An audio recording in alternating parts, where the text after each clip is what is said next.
Hello everyone, welcome to Target Achievers. இப்போ நம்ம பார்த்துட்டு இருக்கிறது பாலிட்டியோட ப்ரீவியஸ் இயர் கொஷின்ஸ் தான் பார்த்துட்ருக்கோம். பாலிட்டி ப்ரீவியஸ் இயர் கொஷின்ஸில் நம்ம ஒவ்வொரு டாப்பிக்காக பார்த்துட்ருக்கோம். ஸோ இன்றைக்கி நம்ம என்ன டாபிக் பார்க்க போகிறோம் அப்படின்னு பார்த்தோம்னா எலெக்ஷன் கமிஷன், அதாவது தேர்தல் ஆணையம் உள்ள கொஷின்ஸ். தேர்தல் ஆணையம் ரிலேட்டடாக இது வரைக்கும் டிஎன்பிஎஸ்சியில் கேட்ட பழைய வினாக்கள் ப்ரீவியஸ் இயர் கொஷின்ஸ் தான் பார்க்க போகிறோம். ஸோ வீடியோ நம்ம ஸ்டார்ட் பண்ணுறதுக்கு முன்னாடி தேர்தல் ஆணையம் ரிலேட்டடான ப்ரீவியஸ் இயர் கொஷின்ஸ் பார்க்குறதுக்கு முன்னாடி தேர்தல் ஆணையம் பற்றி சில பேசிக் டீட்டெயில்ஸ் வந்து நம்ம தெரிஞ்சுக்கலாம். ஓகே, இந்த டாபிக் வந்து பார்த்திங்கன்னா ரொம்ப முக்கியமான டாப்பிக்கு. ஸோ வீடியோவை ஸ்கிப் பண்ணாமல் ஃபுல்லாக பாருங்கள். Not only previous year questions மட்டும் இல்லாமல் தேர்தல் ஆணையம் ரிலேட்டடாக இன்னும் நம்ம சில நிறைய இன்ஃபர்மேஷன்ஸ் வந்து நம்ம பார்க்க போகிறோம். இது எல்லாமே உங்களுக்கு எக்ஸாமுக்கு ரொம்ப யூஸ்ஃபுல்லாக இருக்கும். ஓகே, வீடியோக்குள்ளே போகலாம் பாருங்கள். தேர்தல் ஆணையம், எலெக்ஷன் கமிஷன். ஓகே, ஸோ தேர்தல் ஆணையம் நம்மளுடைய கான்ஸ்டியூஷனில், நம்மளுடைய இந்திய அரசியலமைப்பில் எத்தனாவது பகுதியாக இருக்குது, அதாவது பார்ட் 15வது இருக்குது, பார்ட் 15. ஓகே, அடுத்ததாக இந்த எலெக்ஷன் கமிஷன் ரிலேட்டடான ஆர்டிகல்ஸ் அப்படின்றது பார்த்தோம்னா, சரத்துகள் அப்படின்றது பார்த்தோம்னா, ஆர்டிகல் 324 இருந்து 329 வரைக்கும். ஸோ தேர்தல் ஆணையம் ரிலேட்டடான ஆர்டிகல்ஸ். ஸோ இது என்னென்ன ஆர்டிகல்ஸ் அப்படின்னு பார்க்குறதுக்கு முன்னாடி இன்னும் சில இன்ஃபர்மேஷன்ஸ் வந்து நம்ம பார்த்துக்கலாம். இப்போ இந்த தேர்தல் ஆணையம் அப்படின்ற கான்செப்ட் வந்து எந்த நாட்டில் இருக்கிற கான்ஸ்டியூஷன்லேருந்து எடுக்கப்பட்டது, அதாவது எந்த நாட்டில் நடைமுறையில் உள்ளதில் இருந்து நம்ம பின்பற்றுறோம் அப்படின்னு பார்த்தோம்னா England. Okay, so election commission England அப்படின்னு ஞாபகம் வச்சுக்கோங்க. ரெண்டும் லெட்டரும் ஃபர்ஸ்ட் லெட்டரும் இங்கிலாண்டுன்னு வருது, ஈன்னு வருது. ஓகே, நெக்ஸ்ட் வந்து பார்த்திங்கன்னா இப்போ தேர்தல் ஆணையம் வந்து பார்த்திங்கன்னா யார் யாருக்கு, அதாவது இப்போ எலெக்ஷன் கமிஷன் ஆஃப் இந்திய தேர்தல் ஆணையம் யார் யாருக்கெல்லாம் எலெக்ஷன்ஸ் நடத்துகிறாங்க அப்படின்னு பார்த்தீங்கன்னா, லோக்சபா மக்களவைக்கு, அடுத்ததாக ராஜ்யசபா மாநிலங்களவை, நெக்ஸ்ட்டு மாநில சட்டமன்றங்கள், இங்கெல்லாம் இவங்க எலெக்ஷன்ஸ் நடத்துகிறாங்க, அதாவது ஸ்டேட் லெஜிஸ்லேட்டிவ் அசம்பிளிஸ். அதுக்கப்புறம் பார்த்திங்கன்னா பிரசிடெண்ட் அண்ட் வைஸ் பிரசிடெண்ட்டோட எலெக்ஷன்ஸ் வந்து இவங்க நடத்துகிறாங்க. ஓகே, சரி, அடுத்து பார்ப்போம். இப்போ எலெக்ஷன் கமிஷன்னா இதில் யாரெல்லாம் இருப்பாங்க அப்படின்னு பார்த்தோம்னா, ஃபஸ்ட்டு வந்து முக்கியமான 3 நபர்கள் இருப்பாங்க. யார் யார்? ஃபஸ்ட்டு வந்து சீஃப் எலெக்ஷன்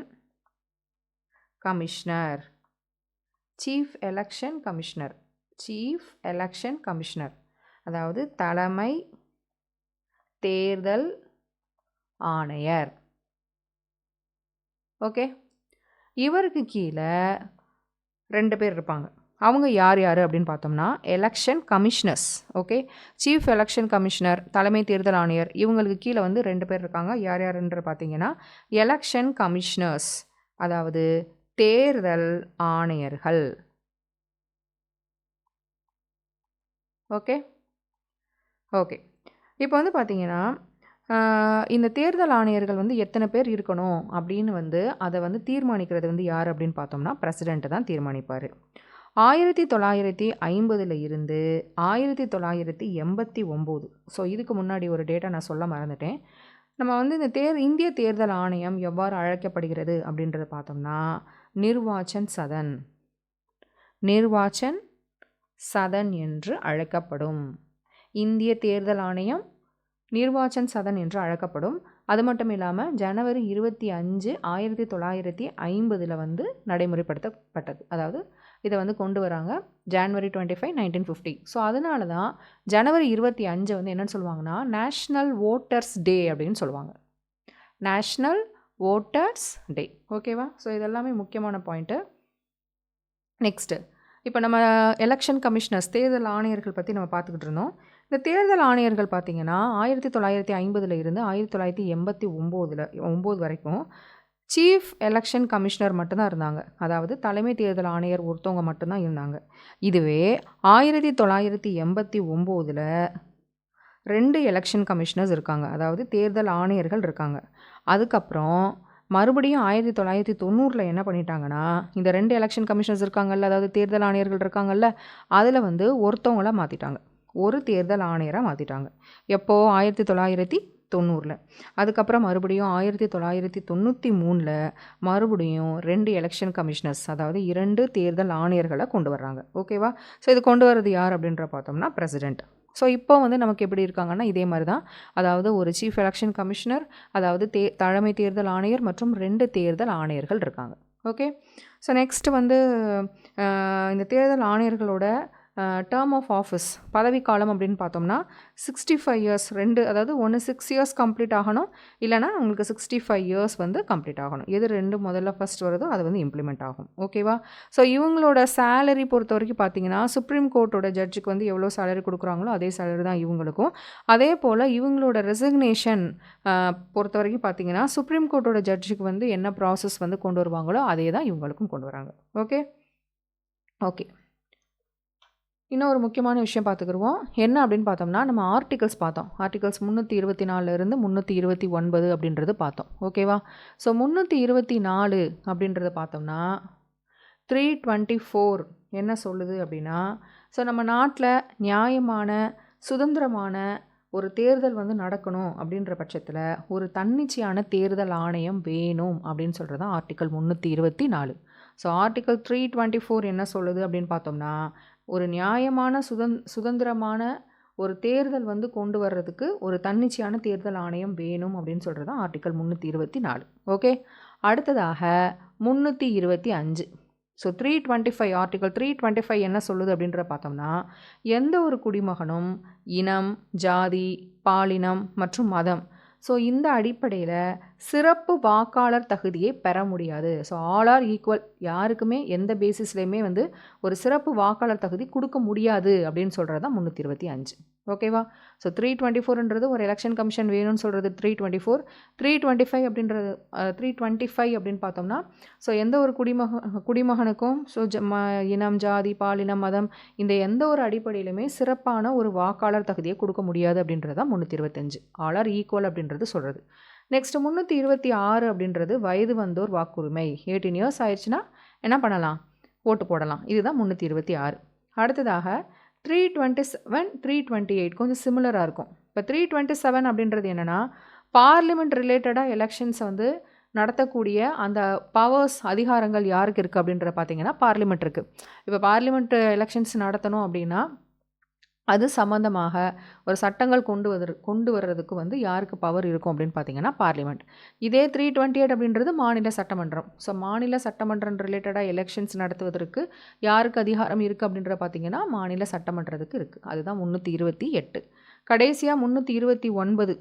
ஸோ என்ன அப்படின்ற பார்த்தோம்னா, இப்போ வந்து எலெக்ஷன்ஸ் நடக்குது அப்படின்ற பார்த்தோம்னா அந்த எலெக்ஷன்ஸில் வந்து நீதிமன்றத்தோட இடையூறு இருக்கக்கூடாது அப்படின்றத 329. ஓகேவா? ஸோ 324 இருந்து இப்போ 329 வரைக்கும் நம்ம ஆர்டிகல்ஸ் வந்து பார்த்தாச்சு. எலெக்ஷன் கமிஷன் ஆர்டிகல்ஸ் ஒரு 5 ஆர்டிகல்ஸ் தான் ரொம்ப முக்கியமானது. ஓகே. ஃபர்ஸ்ட் கொஸ்டின் பார்ப்போம். இப்போ இந்திய அரசியல் அமைப்பானது தேர்தல் ஆணையம் சுதந்திரமாக செயல்பட வழிவகை செய்கிறது. சுதந்திரமான மற்றும் நியாயமான தேர்தலை நடத்த உறுதி செய்கிறது. ஓகே. ஸோ இதுதான் வந்து நம்ம ஆர்டிகல் 324 பார்த்தோம். ஸோ ஆப்ஷன் ஏ மற்றும் ஆர் இரண்டும் சரியானது மற்றும் ஆருக்கு ஏ வந்து விளக்குகிறது. ஓகேவா? ஸோ ஆர்டிகல் 324 நம்ம என்ன பார்த்தோம்? இந்திய அரசியலமைப்பானது தேர்தல் ஆணையம் சுதந்திரமாக செயல்பட வழிவகுக்கிறது. சுதந்திரமான மற்றும் நியாயமான தேர்தலை நடத்த உறுதி செய்கிறது. ஓகேவா? செகண்ட் பாயிண்ட் பாருங்கள். கீழே கொடுக்கப்பட்டுள்ள இந்திய அரசியல் கட்சிகளுக்குள் யானை எந்த கட்சியின் சின்னமாகும்? ஸோ இங்கே கொடுத்துருக்கிற கட்சியில் யானை வந்து எந்த கட்சியோட சின்னம் அப்படின்னு கேட்குறாங்க. ஸோ யானை வந்து பகுஜன் சமாஜ் கட்சி. ஓகேவா?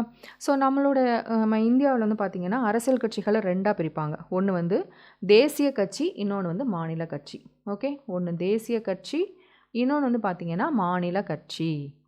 இப்போ தேசிய கட்சி எடுத்துக்கிட்டோம்னா இப்போ வந்து ப்ரெசண்ட்டாக எத்தனை தேசிய கட்சிகள் இருக்குது அப்படின்னு பார்த்தீங்கன்னா 6 தேசிய கட்சிகள் இருக்குது. ஓகே. ஃபர்ஸ்ட் ஒன் பார்த்தீங்கன்னா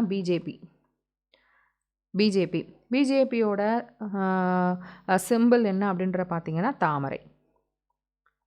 ஓகே. அடுத்த செகண்ட் ஒன் பாருங்கள், இந்திய தேசிய காங்கிரஸ். ஓகேவா?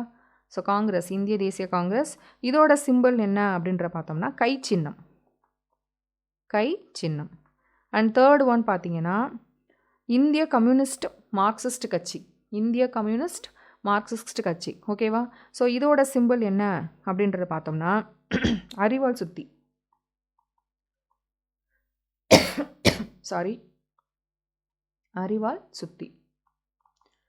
நெக்ஸ்ட் 4வதாக பார்த்தீங்கன்னா பகுஜன் சமாஜ் கட்சி. இது வந்து இதோட சிம்பிள் என்னன்னு பார்த்தோம்னா இப்போ தான் பார்த்தோம், யானை.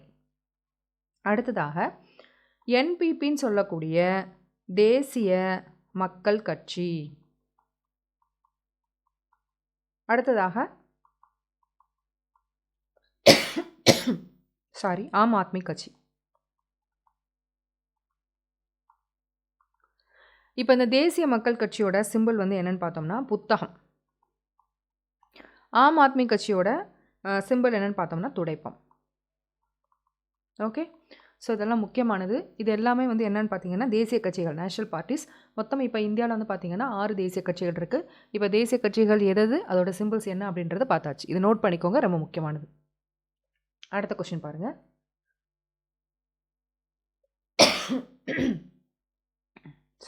அடுத்த கொஸ்டின் பாருங்கள். அரசியல் கட்சிகளுக்குள் சின்னங்களை ஒதுக்குவது. பொலிட்டிக்கல் பார்ட்டிஸுக்கு சிம்பிள்ஸை வந்து அலாட் பண்ணுறது வந்து யார் அப்படின்னு பார்த்தோம்னா தேர்தல் ஆணையம் தான். அடுத்ததாக 4th பாயிண்ட் பாருங்கள், 4th கொஸ்டின் பாருங்கள். 1947ஆம் ஆண்டு தமிழ் மக்கள் நலன் சார்ந்த தமிழரசு கட்சியை தொடங்கியவர். தமிழரசு கட்சியை தொடங்கியவர் யார் அப்படின்னு பார்த்தோம்னா மாப்போ சிவஞானம் தான் ஸ்டார்ட் பண்ணுவார். எந்த வருஷம் அப்படின்னு பார்த்தோம்னா 1947. ஓகேவா? இப்போ இன்னும் சில இந்தியாவில் ஸ்டார்ட் பண்ண ஆரம்ப கால சில கட்சிகள் அப்படின்றத நம்ம பார்ப்போம். ஃபஸ்ட் நமக்கு ஏற்கனவே தெரியும் Indian national Congress. Indian national Congress வந்து 1885 ஸ்டார்ட் பண்ணுவாங்க. ஸ்டார்ட் பண்ணது யார் அப்படின்னு பார்த்தோம்னா ஆலன் அக்டோவியன் ஹியூம். இது நீங்கள் எல்லாருமே படிச்சிருப்பீங்க. ஓகே, அடுத்து சுயராஜ்ய கட்சி. சுயராஜ்ய கட்சியுமே வந்து எல்லாருமே படிச்சிருப்பீங்க. ஸோ சுயராஜ்ய கட்சி எப்போ கொண்டு வந்தாங்கன்னா 1923 ஜனவரி 1. இது யார் கொண்டு வந்தது? சிஆர் தாஸ், சித்தரஞ்சன் தாஸும் மோத்திலால் நேருவும் கொண்டு வருவாங்க. ஓகே, ஸோ நம்ம வந்து இப்போ ஒரு ப்ரீவியஸ் இயர் கொஷின் நம்ம படிக்கிறோம். ப்ரீவியஸ் இயர் கொஷின் தான் நமக்கு ரொம்ப முக்கியமானது. இப்போ எலெக்ஷன் கமிஷன் நீங்கள் படிச்சிங்கன்னா ஃப்ரம் டாப் டு பாட்டம் படிச்சுட்டு போவீங்க. ஆனால் எது முக்கியமானது, எது ரிலேட்டட் நமக்கு கொஷின்ஸ் வரும் அப்படின்றது நமக்கு ஒரு ஐடியா வராது. அதை ப்ரீவியஸ் இயர் கொஷின்ஸ் பார்க்கும்போது தான் நமக்கு தெரியும். இப்போ இந்த கொஷின் வந்து பார்த்தீங்கன்னா இப்போ 1947 தமிழரசு கட்சியை தொடங்கியவர் யார் அப்படின்றது கேட்டிருக்காங்க. மாப்போ சிவஞானம் அவர்கள் தொடங்கினாங்க. அப்போது நம்ம என்ன பண்ணணும்னா இது ரிலேட்டடாக மற்ற டேட்டாஸை நம்ம கலெக்ட் பண்ணணும். அப்போ இதுக்கு முன்னாடி இண்டிபெண்டன்ஸ்க்கு முன்னாடி வேறு என்னென்ன கட்சிகள்லாம் இருந்துச்சு அப்படின்ற டேட்டாவை நம்ம கலெக்ட் பண்ணி இப்போ நான் சொல்கிறேன் பாருங்களேன், இதை நோட் பண்ணி வச்சுக்கோங்க. நீங்கள் ப்ரிப்பேர் பண்ணும்போது இந்த மாதிரி ப்ரிப்பேர் பண்ணிங்கன்னா தான் நமக்கு வந்து நம்ம இப்படி தான் நம்ம அப்ரோச் பண்ணி நம்ம வந்து படிக்கணும். ஓகே, ஸ்கூல் புக்கில் இருக்கிறது ஃப்ரம் டாப் டு பாட்டம் மட்டும் படிக்கிறது பத்தாது. ஏன்னா நமக்கு வந்து அதில் இல்லாத சில விஷயங்களும் நமக்கு கேட்பாங்க.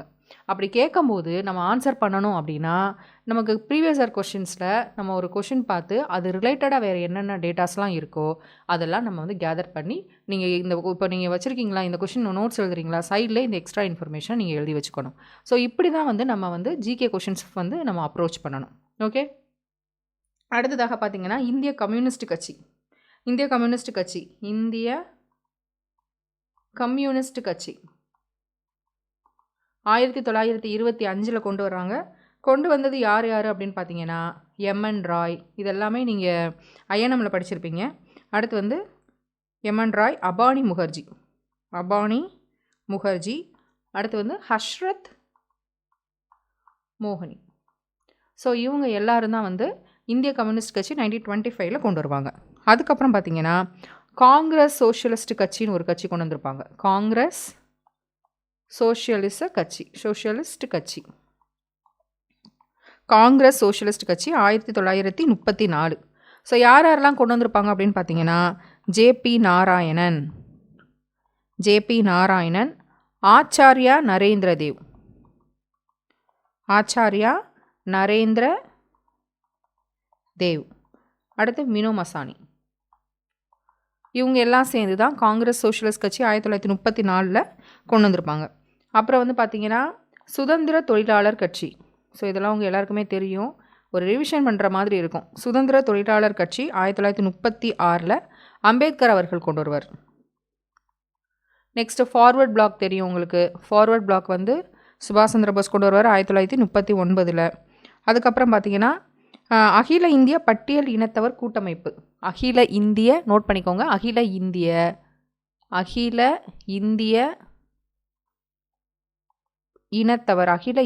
இனத்தவர் அதாவது பட்டியல் இனத்தவர் கூட்டமைப்பு. இது அம்பேத்கர் அவர்கள் தான் கொண்டு வந்திருப்பார் 1942. இந்த இயர்லாம் ரொம்ப முக்கியமானது, நோட் பண்ணி வச்சுக்கோங்க. ஓகே, சரி நெக்ஸ்ட் கொஸ்டின் பார்க்கலாம். பின்வரும் இந்திய தலைமை தேர்தல் ஆணையாளர்களை கால வரிசைப்படி வரிசைப்படுத்துக. ஸோ சீஃப் எலெக்ஷன் கமிஷனர்ஸை வந்து நமக்கு ஒரு ஆர்டராக வந்து கேட்டிருக்காங்க, அதை நம்ம கரெக்டாக வந்து கண்டுபிடிக்கணும். ஓகேவா? ஸோ ஃபஸ்ட்டு வந்து பாருங்கள், சுனில் அரோரா. சுனில் அரோரா வந்து சீஃப் எலெக்ஷன் கமிஷனராக எந்த டூரேஷனில் வந்து இருந்திருப்பார் அப்படின்ற பார்த்தீங்கன்னா 2018 இருந்து 2021 வரைக்கும் இருந்திருப்பார். 2018 இருந்து 2021 வரைக்கும் இருந்திருப்பார். அடுத்து ராஜீவ்குமார் அப்படின்ற பார்த்தோம்னா 2022 இருந்து 2025 வரைக்கும் ராஜீவ்குமார் தான் இருந்திருப்பார். நவீன் சாவ்லா வந்து 2009 இருந்து 2010 வரைக்கும் இருந்திருப்பார். நெக்ஸ்ட்டு சுஷில் சந்திரா வந்து பார்த்திங்கன்னா 2021 இருந்து 2022 வரைக்கும் இருந்திருப்பார். ஓகேவா? ஸோ இந்த ஆர்டர் தான் கேட்டிருக்காங்க. இப்போ நீங்கள் இந்த இதில் பார்த்தீங்கன்னா இந்த லாஸ்ட்டு சீஃப் எலெக்ஷன் கமிஷனர்ஸ்லேயே அந்த கடைசி ஒரு 4-5 தான் இருந்து தான் வந்து இந்த கொஷின்ஸ் வந்து நமக்கு கேட்டிருக்காங்க. ஸோ நம்ம இப்போ சீஃப் எலெக்ஷன் கமிஷனராகவே நம்ம மோஸ்ட்லி எப்படி நம்ம படிப்போம்னா, ஃபஸ்ட்டு சீஃப் எலெக்ஷன் கமிஷனர் யார் இருந்தாங்க, ஃபஸ்ட்டு முதன்மையாக வந்த தலைமை தேர்தல் ஆணையர் யார், எந்த வருஷம் அப்படின்ற பார்ப்போம். அதே மாதிரி கடைசி பார்ப்போம். 2025னா 2025 பார்ப்போம். ஆனால் நமக்கு இப்படி கொஷின்ஸ் கேட்கும்போது அப்போ கடைசியில் ஃபஸ்ட்லேருந்து நடுவுலேருந்து கேட்கல, உங்களுக்கு கடைசியில் வந்து ஒரு 4 வந்து கேட்டிருக்காங்க. ஸோ இந்த மாதிரி நீங்கள் வந்து படிச்சுக்கணும். ஏன்னா இதெல்லாம் என்னது, ஸோ கரண்ட் அஃபேர்ஸ் மாதிரி. ஓகே, ஸோ இதோட ஆன்சர் என்னென்னு பார்த்தோம்னா ஆப்ஷன் ஏ, அதாவது நவீன் சாவ்லா வந்து 2009 to 2010. அடுத்ததாக பார்த்தோம்னா சுனில் அரோரா வந்து 2018 to 2021. நெக்ஸ்ட் வந்து சுஷில் சந்திரா வந்து 2021 to 2022. நெக்ஸ்ட் ராஜீவ்குமார் வந்து 2022 to 2025. ஓகேவா? இன்னொரு விஷயம் என்னென்னு பார்த்தோம்னா, ஃபஸ்ட்டு சீஃப் எலெக்ஷன் கமிஷனர் யார் அப்படின்னா சுகுமார் சென். இது நல்லா ஞாபகம் வச்சுக்கணும். சுகுமார் சென் எந்த வருஷம் அப்படின்னு பார்த்தோம்னா 1950 1958 வரைக்கும் இவர் தான் இருப்பார். இப்போ now 26th chief election commissioner 26வது இந்திய தலைமை தேர்தல் ஆணையாளர் யார் அப்படின்ற பார்த்தீங்கன்னா ஞானேஷ்குமார். நோட் பண்ணி வச்சுக்கோங்க, இது கரண்ட் அஃபேர். ஞானேஷ்குமார் February 19, 2025 வந்து அப்பாயின்ட் பண்ணியிருப்பாங்க. ஓகே, சரி, நெக்ஸ்ட் கொஸ்டின் பார்ப்போம். மக்களவை மற்றும் ஒவ்வொரு மாநில சட்டமன்றங்களிலும் வயது வந்தோர் வாக்குரிமையின் அடிப்படையில் தேர்தல் நடத்தப்பட வேண்டும் என கூறும் இந்திய அரசியலமைப்பு சட்டப்பிரிவு யாது? ஸோ நம்ம ஏற்கனவே பார்த்தோம் ஆர்டிகல் 326. ஸோ ஆர்டிகல் 326 படி வந்து 18 இயர்ஸ் கம்ப்ளீட் பண்ணாவே நம்ம ஓட்டு போடலாம். அதை தான் இங்கே சொல்லியிருக்காங்க. ஸோ மக்களவை லோக்சபாலையும் சரி, ஸ்டேட் லெஜிஸ்லேட்டிவ் அசம்பிளிஸ் ஒவ்வொரு மாநில சட்டமன்றத்திலையும் சரி, வயது வந்தோர் வாக்குரிமையின் அடிப்படையில் தேர்தல் நடத்தப்பட வேண்டும் அப்படின்றது சொல்கிறது வந்து எந்த ஆர்டிக்கல் அப்படின்ற பார்த்தோம்னா 326 326. ஓகேவா? இதில் வந்து பார்த்தீங்கன்னா இப்போ வந்து நமக்கு ஓட்டு போடுற வயது அப்படின்ற பார்த்தோம்னா 18 வயசு. இதுக்கு முன்னாடி 21 இருந்துச்சு. ஸோ 21 18 மாற்றிருக்காங்க. எப்போ மாற்றிருக்காங்க அப்படின்ற பார்த்தோம்னா 1988 1988 61வது சட்ட திருத்தம் 61st கான்ஸ்டியூஷனல் அமெண்ட்மெண்ட் ஆக்ட் 61வது சட்ட திருத்தத்தின்படி 21 வயசை 18 வயசாக மாற்றிருப்பாங்க. இது எப்போலேருந்து ப்ராசஸ்க்கு வந்துச்சு, இம்ப்ளிமெண்ட் பண்ணாங்க, நடைமுறைப்படுத்தினாங்க அப்படின்னு பார்த்தீங்கன்னா 1989 மார்ச் 28. ஓகே, ஸோ இது ரொம்ப ரொம்ப முக்கியமான ஒரு கொஷினு. 21 ஓட்டிங் ஏஜ் வந்து 21 வயசில் இருந்து 18 வயசாக மாற்றினாங்க. ஸோ அது எத்தனாவது சட்ட திருத்தம் அப்படின்ற பார்த்தீங்கன்னா 61வது சட்ட திருத்தம். எந்த வருஷம்? 1988. அது வந்து நடைமுறைக்கு வந்தது அப்படின்ற பார்த்தீங்கன்னா 1989 மார்ச் 28. ஓகே, ஸோ இது வந்து ரொம்ப முக்கியமான கொஷின். நெக்ஸ்ட்டு பாருங்கள்.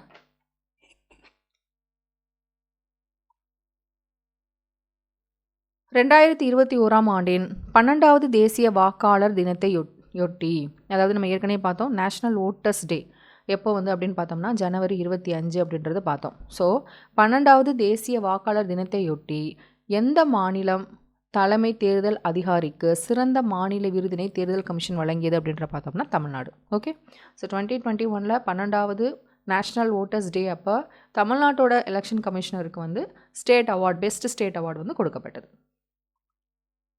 நெக்ஸ்ட்டு, ஸோ இது ரொம்ப முக்கியமானது. ஓகே, இது எல்லாமே என்ன அப்படின்ற பார்த்தீங்கன்னா இப்போ நம்ம பார்க்க போகிற இந்த மேட்ச் த ஃபாலோயிங்கில் நம்ம பார்க்க போகிறது என்ன அப்படின்னா தேர்தல் சீர்திருத்தம் ரிலேட்டடாக கொண்டு வரப்பட்ட கமிஷன்ஸ், அதாவது கொண்டு வரப்பட்ட குழுக்கள் மற்றும் ஆணையங்கள் பற்றி தான் நம்ம பார்க்க போகிறோம். ஓகேவா? ஸோ இதில் ஃபர்ஸ்ட் நம்ம நோட் பண்ணிக்கோங்க, அதுக்கப்புறம் நம்ம மேட்சுக்குள்ளே கூட வரலாம். ஃபஸ்ட்டு ஒன்று பார்த்தீங்கன்னா தார்குந்த் குழு எப்போ அப்படின்னு பார்த்தீங்கன்னா 1974. ரெண்டாவது பார்த்தீங்கன்னா தினேஷ் கோஸ்வாமி கமிட்டி எந்த வருஷம் அப்படின்னு பார்த்தீங்கன்னா 1990.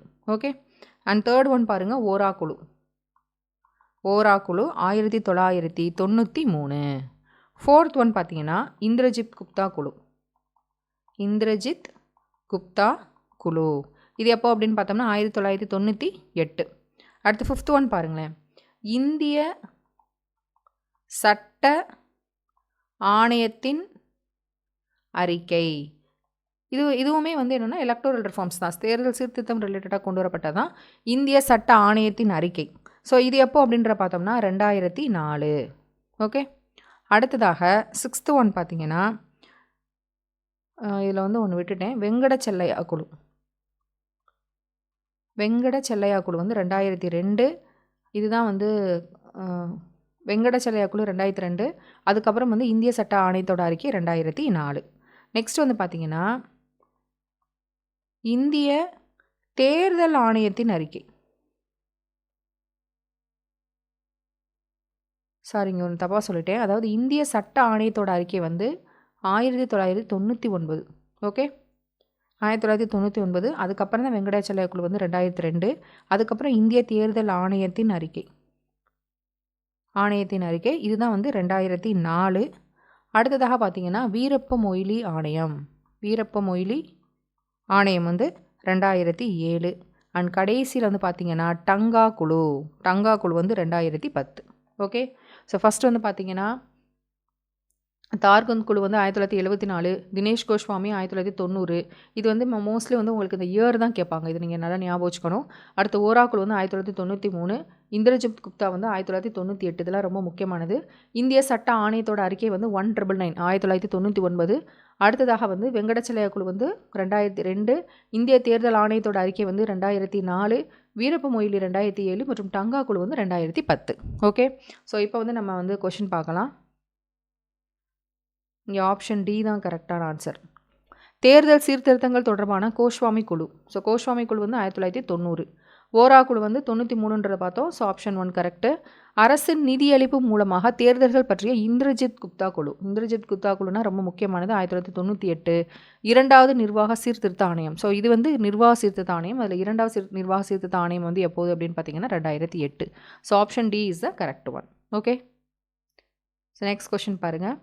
எந்த சட்டங்கள் சூழ்நிலை கருதி மாநில அரசுகளை மத்திய அரசு கட்டுப்படுத்தும் அதிகாரங்கள் கூறுகின்றன? ஸோ இதெல்லாம் ரொம்ப முக்கியமானது, நோட் பண்ணி வச்சுக்கோங்க.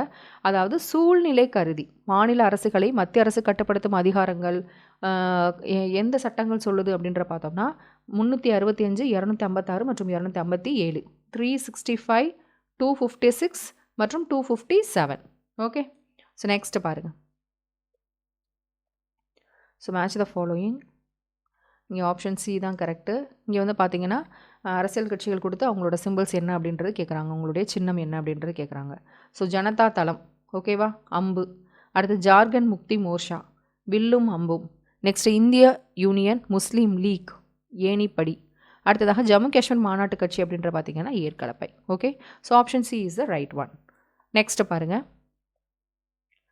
கீழ் காணப்படுபவைகளில் அரசியல் கட்சி தீர்மானங்கள் யாவை? அரசியல் கட்சியோட தீர்மானிகள் அப்படின்றது என்னென்னு சொல்கிறாங்கன்னா, அதாவது மனிதர்களோட தன்மை, சூழல் மற்றும் பற்று, இதில் போராட்டம் வராது. So option C is the right one. Okay.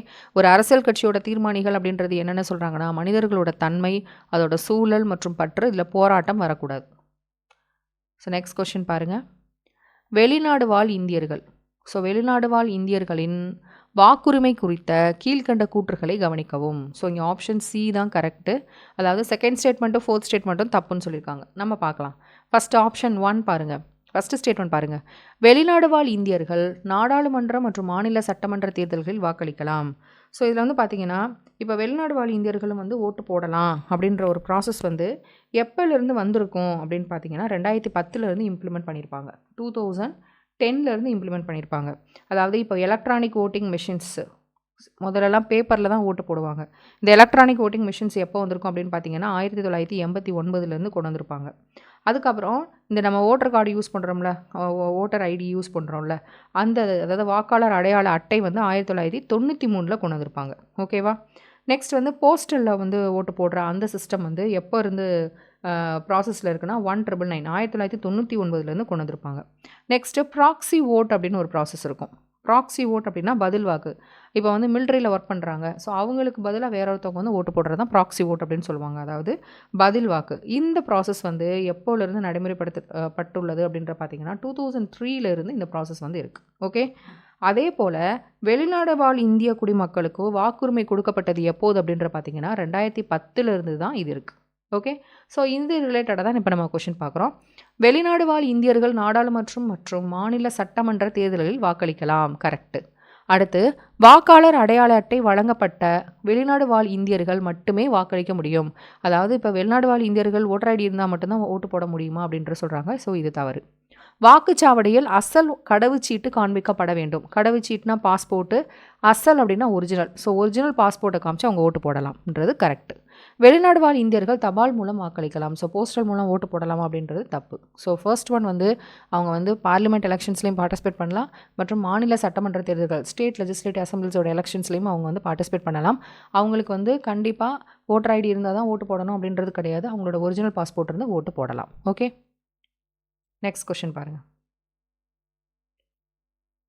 கீழ் காணப்படும் பிரிவுகளில் எது இந்திய தேர்தல் ஆணையத்திற்கு தேர்தல் தேதியினை அறிவிக்கும் அதிகாரம் அளிக்கிறது? ஸோ கீழே கொடுக்கப்பட்டுள்ள சட்டங்களில் வந்து எலெக்ஷன் கமிஷன் இந்திய தேர்தல் ஆணையத்துக்கு தேர்தல் தேதியினை அறிவிக்கும் அதிகாரம், அதாவது தேர்தல் நடத்தக்கூடிய ப்ராசஸ் வந்து தேர்தல் கமிஷனுக்கு எந்த சட்டத்தின் மூலம் வந்து சொல்லப்பட்டிருக்கு அப்படின்ற பார்த்தீங்கன்னா ஆப்ஷன் ஏ தான். மக்கள் பிரதிநிதி சட்டம், மக்கள் பிரதிநிதித்துவ சட்டம் 1951 பிரிவுகள் 14 மற்றும் 15 மூலம் தேர்தலை வந்து நடத்துறது யார் அப்படின்னு பார்த்தீங்கன்னா தேர்தல் ஆணையம். அப்போ தேர்தல் தேதியினை அறிவிக்கும் அதிகாரமும் தேர்தல் ஆணையத்துக்கிட்ட தான் இருக்கும். ஓகே. நெக்ஸ்ட்டு. ஓகே.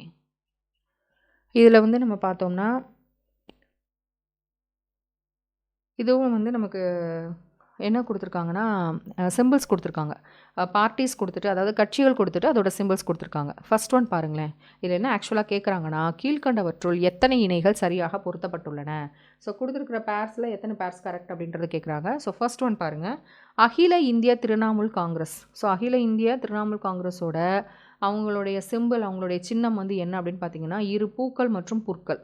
இரு பூக்களும் ஒரு புல்லும் இருக்கும். கரெக்டு. அடுத்து தேசியவாத காங்கிரஸ் கட்சி வந்து பார்த்திங்கன்னா கடிகாரம், ஒரு அலாரம் மாதிரி இருக்கும், அதுவும் கரெக்டு.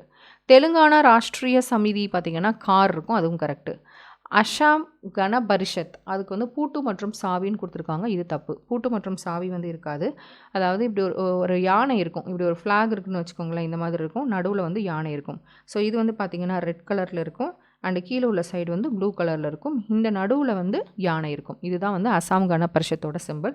ஸோ இங்கே வந்து பூட்டு மற்றும் சாவின்னு கொடுத்துருக்காங்க, தப்பு. அப்போ மற்ற 3 பேர்ஸ் வந்து கரெக்டு. ஸோ ஆன்சர் வந்து ஆப்ஷன் சி, 3 இணைகள். ஸோ நெக்ஸ்ட் பாருங்கள். தேர்தல் ஆணையம் தனது வருடாந்திர அறிக்கையை யாருக்கு சமர்ப்பிக்க வேண்டும்?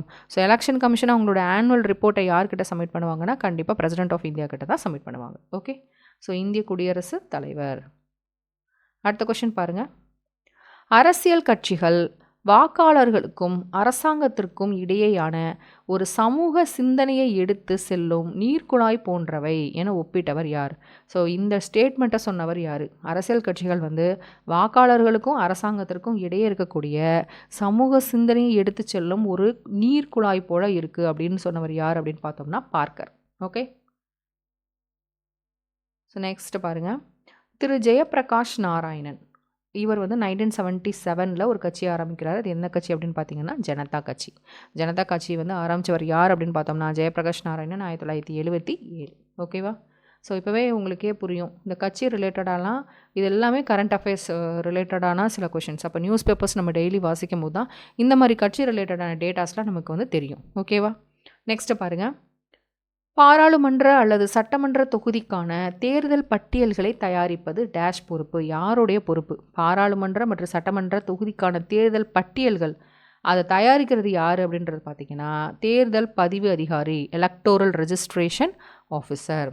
அதாவது இப்போ இந்த தேர்தல் அதிகாரிகளோட படிநிலைகள் அப்படின்றத பார்த்தோம்னா ஃபஸ்ட்டு வந்து நம்ம ஏற்கனவே சொன்னோம், தேர்தல் ஆணையர் இருப்பார், தலைமை தேர்தல் ஆணையர் இருப்பார், அவங்க கீழே வந்து தேர்தல் ஆணையர்கள் இருப்பாங்க அப்படின்றத பார்த்தோம். ஓகேவா?